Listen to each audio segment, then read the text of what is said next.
वीरगढ़ महल में माहौल पहले से ही तनाव से भरा हुआ था, क्योंकि रूप लगातार परी पर इल्जाम लगाए जा रही थी और अपनी बात को सच साबित करने की पूरी कोशिश कर रही थी।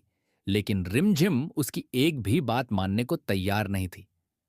रिमझिम को अच्छी तरह महसूस हो रहा था कि कहीं ना कहीं रूप सच छिपा रही है और एक मासूम बच्ची को फंसाने की कोशिश कर रही है। जैसे ही रूप ने फिर से सबके सामने कहा कि परी ने उसे जान से मारने की कोशिश की है, तभी रिमझिम आगे बढ़ी और दृढ़ आवाज में बोली कि अगर परी ने सचमुच तुम्हें नुकसान पहुंचाने की कोशिश की है तो तुम्हारे पास उसका क्या सबूत है? आखिर तुम किस आधार पर इतनी बड़ी बात कह रही हो? यह सुनकर रूप कुछ पल के लिए चुप हो गई, लेकिन उसने फिर भी अपनी बात दोहराई और बोली कि मुझे किसी सबूत की जरूरत नहीं है, क्योंकि मैंने अपनी आंखों से सब देखा है। महल में मौजूद सभी लोग एक दूसरे का चेहरा देखने लगे, क्योंकि किसी को समझ नहीं आ रहा था कि आखिर सच्चाई क्या है। तभी अचानक महल के मुख्य द्वार पर हलचल होने लगी और कुछ ही क्षणों में पुलिस वहां पहुंच गई।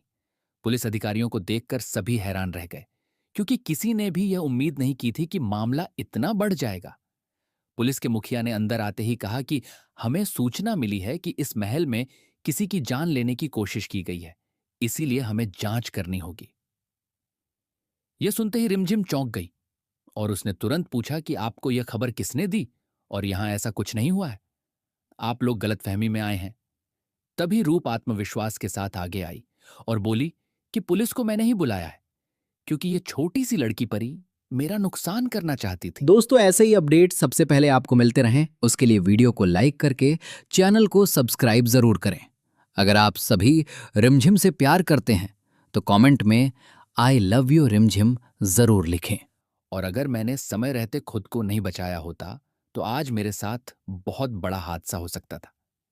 रूप की यह बात सुनकर परी डर गई और उसकी आंखों में आंसू भर आए, लेकिन रिमझिम ने तुरंत उसका हाथ थाम लिया और उसके सामने ढाल बनकर खड़ी हो गई। रिमझिम ने पुलिस की ओर देखकर कहा कि अगर रूप सच बोल रही है तो वह यह बताए कि जिस लड़की ने उस पर हमला किया उसने कौन से रंग के कपड़े पहने थे, क्योंकि अगर किसी ने सचमुच उस पर हमला किया होता तो उसे इतनी बात तो जरूर याद रहती। पुलिस ने भी रिमझिम की बात को सही माना और रूप से वही सवाल पूछा। अब रूप के चेहरे का रंग उड़ गया, क्योंकि उसे वास्तव में यह नहीं पता था कि उस समय परी ने कौन से रंग के कपड़े पहने थे। वह कुछ पल तक सोचती रही, लेकिन उसके पास कोई जवाब नहीं था। उसकी खामोशी ने वहां मौजूद सभी लोगों को बहुत कुछ समझा दिया। रिमझिम ने तुरंत कहा कि देख लिया आपने, ये खुद नहीं बता पा रही कि जिस लड़की पर यह आरोप लगा रही है वह क्या पहने हुए थी। इसका मतलब साफ है कि यह झूठ बोल रही है और एक मासूम बच्ची को फंसाने की कोशिश कर रही है। पुलिस अधिकारियों ने भी रूप की ओर नाराजगी से देखा और कहा कि बिना किसी ठोस सबूत के किसी पर इतना गंभीर आरोप लगाना बहुत गलत बात है। अगर आपने सच में कुछ देखा है तो सही जानकारी दीजिए, अन्यथा झूठी शिकायत करना भी अपराध है। रूप अब पूरी तरह घबरा चुकी थी और उसके पास अपनी सफाई देने के लिए कोई शब्द नहीं थे। आखिरकार पुलिस ने सभी को शांत रहने की सलाह दी और वहां से चली गई। लेकिन पुलिस के जाने के बाद भी महल का तनाव कम नहीं हुआ, बल्कि और बढ़ गया, क्योंकि अब सभी लोगों के मन में रूप को लेकर संदेह पैदा हो चुका था। पुलिस के जाते ही रूप के चेहरे पर एक अजीब सी कठोरता दिखाई देने लगी, मानो उसकी सारी योजना नाकाम हो जाने से उसके भीतर गुस्से का ज्वालामुखी फूट पड़ा हो। उसने अचानक परी का हाथ जोर से पकड़ लिया और उसे खींचते हुए महल के अंदर अपने कमरे की ओर ले जाने लगी। परी डर के मारे रोने लगी, लेकिन रूप ने उसकी एक न सुनी। रिमझिम ने उसे रोकने की कोशिश की, मगर रूप ने किसी की बात नहीं मानी और कमरे का दरवाजा बंद कर लिया। महल के बाकी लोग हैरानी से यह सब देखते रह गए। कुछ समय बीत गया और फिर जब रूप कमरे का दरवाजा खोलकर बाहर आई तो वहां मौजूद सभी लोगों की आंखें फटी की फटी रह गईं, क्योंकि परी की हालत बेहद खराब थी। उसके चेहरे पर चोट के निशान थे, उसके हाथों पर लाल निशान पड़ चुके थे और उसकी आंखों से लगातार आंसू बह रहे थे। वह मुश्किल से खड़ी हो पा रही थी। यह दृश्य देखकर रिमझिम का खून खौल उठा। वह दौड़कर परी के पास गई और उसे अपने सीने से लगा लिया। फिर गुस्से से रूप की ओर देखकर बोली कि तुम्हारी हिम्मत कैसे हुई एक छोटी सी बच्ची पर हाथ उठाने की? तुमने आखिर किस अधिकार से इसे इतना मारा है? ये कोई खिलौना नहीं है जो तुम अपने गुस्से में इसके साथ कुछ भी करोगी। रिमझिम की आवाज इतनी तेज थी कि पूरे महल में गूंज उठी। रूप ने फिर भी अपनी गलती मानने से इनकार कर दिया और बोली कि इसे इसकी हरकतों की सजा मिली है।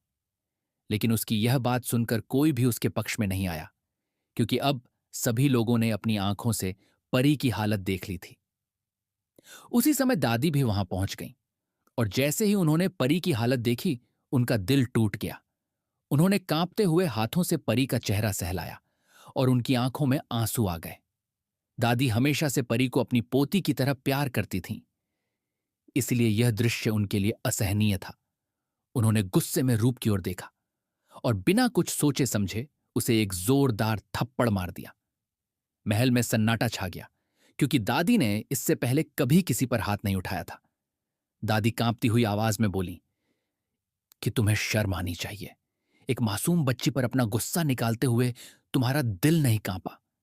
तुमने कैसे सोच लिया कि तुम्हें किसी को मारने का अधिकार है? रूप इस अप्रत्याशित प्रतिक्रिया से हक्का बक्का रह गई। वह कुछ कहना चाहती थी, लेकिन दादी की आंखों में भरा आक्रोश देखकर उसकी हिम्मत जवाब दे गई। तभी समीर भी वहां पहुंच गया और उसने पूरा दृश्य देखा। परी की हालत देखकर उसका चेहरा भी गुस्से से लाल हो गया। वह सीधे रूप के सामने आकर खड़ा हो गया और कठोर स्वर में बोला कि इस महल में सजा देने का अधिकार सिर्फ हमारा है। हमारे रहते कोई भी किसी को अपने मन से सजा नहीं देगा, चाहे वह कोई भी क्यों ना हो। तुमने जो किया है वह बिल्कुल गलत किया है और इसका जवाब तुम्हें देना होगा। समीर की बात सुनकर रूप पहली बार असहज दिखाई दी, क्योंकि उसे एहसास होने लगा था कि अब पूरा महल उसके खिलाफ खड़ा हो चुका है।